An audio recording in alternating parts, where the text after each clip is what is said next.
इतनी कठिनाइयों के दौर से नेपाल क्यों गुजर रहा है? एक्चुअली ये नेपाल चारों तरफ से एक लैंडलॉक्ड कंट्री है। लैंडलॉक्ड का मतलब क्या हुआ? कहीं भी समुद्र इसको टच नहीं करता, क्योंकि समुद्र टच नहीं करता तो इंटरनेशनल ट्रेड के, माल के आवाजाही के, जो ग्लोबल ट्रेड की जो अपॉर्चुनिटीज बिजनेस की एक्स्ट्रा हो सकती थी वो अब इसके पास है नहीं। चारों तरफ से कवर्ड है और ऊपर दूसरी तरफ से सारी पहाड़ियों से ढका हुआ है। बड़ा टफ सिचुएशन है नेपाल के अंदर। अपने नेचुरल रिसोर्सेज तो है नहीं ना, इनकी अपनी कोई खाने, माइंस अपनी एग्जिस्ट ही नहीं करती हैं। इसके कारण जो 3 करोड़ की जनता है नेपाल की, उसमें से 1 करोड़ की जनता 1/3 बिलो पॉवर्टी लाइन अपना जीवन बिता रही है। इन्हीं सब के बीच में नेपाल के पास है जादुई आंकड़ा 8848। क्या है ये? Mount Everest. पूरी दुनिया जानती है सबसे ऊंची पीक। 8848 के अलावा भी 8000 मीटर से ऊपर वाली 6 और बड़ी चोटियां हैं इनके पास। इसी को जीतने के लिए दुनिया भर से लोग आते रहते हैं। बहरहाल माउंट एवरेस्ट के कारण इनको टूरिज्म बेस्ड इकोनॉमी को बिल्ड करना चाहिए, उसके कारण दुनिया यहां पे आ रही है। पर फिलहाल की सिचुएशन क्या है? 2001 से 2018 के बीच में 17 साल में 17 प्राइम मिनिस्टर बदल गए।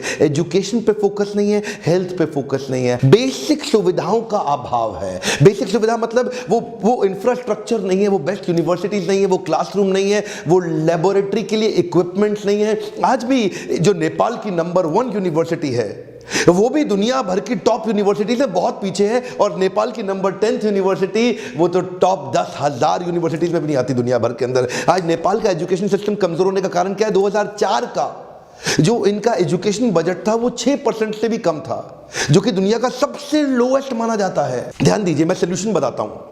आज नेपाल के अंदर 75 डिस्ट्रिक्ट हैं। इन 75 डिस्ट्रिक्ट के अंदर अगर पर डिस्ट्रिक्ट 400 बढ़िया धमाकेदार पावरफुल ट्रेन्ड फैकल्टी और टीचर्स अगर हमने दे दिए, यहां पे अगर 400 टीचर जबरदस्त दे दिए तो वहां इकोसिस्टम में परिवर्तन आना शुरू हो जाएगा। 400 टीचर मल्टीप्लाइड बाय 75 मतलब 30,000 बढ़िया फैकल्टी चाहिए आज नेपाल को। अगर वो टॉप क्लास बढ़िया ऐसी एंगेजिंग फैकल्टी जो बच्चों को इंस्पायर कर सके, एंगेज कर सके, क्योंकि 1% पॉपुलेशन हर साल नेपाल की पढ़ने के लिए बाहर निकल जाती है। नेपाल की 10% से ज्यादा पॉपुलेशन आज दुनिया भर से पैसा कमा करके इनको भेजती है। नेपाल में लोग रुकना नहीं चाहते, वहां पढ़ना नहीं चाहते, क्योंकि वहां क्वालिफिकेशन बिल्ड करने के बाद, डिग्री लेने के बाद भी कोई फायदा नहीं है। इसलिए अगर हमने ये 400 टीचर फॉर 75 डिस्ट्रिक्ट यानी कि 30,000 फैकल्टीज तैयार कर दी।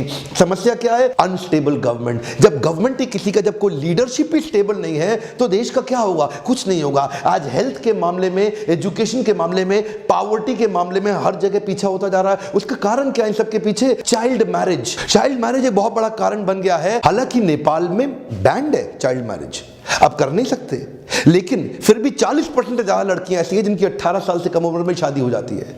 अब क्योंकि उनकी शादी जल्दी हो गई और वो पढ़े लिखे नहीं है, क्योंकि स्कूल कॉलेज नहीं जा सके, तो चाइल्ड लेबर में इन्वॉल्व हो जाते हैं। अब चाइल्ड लेबर में इन्वॉल्व होंगे तो पॉवर्टी और ज्यादा बढ़ेगी, पॉवर्टी और बढ़ेगी तो इलिटरेसी बढ़ेगी, एजुकेशन और घटता चला जाएगा। ये बेसिकली विशियस साइकिल है। ये सारे कारण आपस में जुड़े हुए हैं, क्योंकि सोशल अवेयरनेस नहीं है और सरकार आती है और चली जाती है।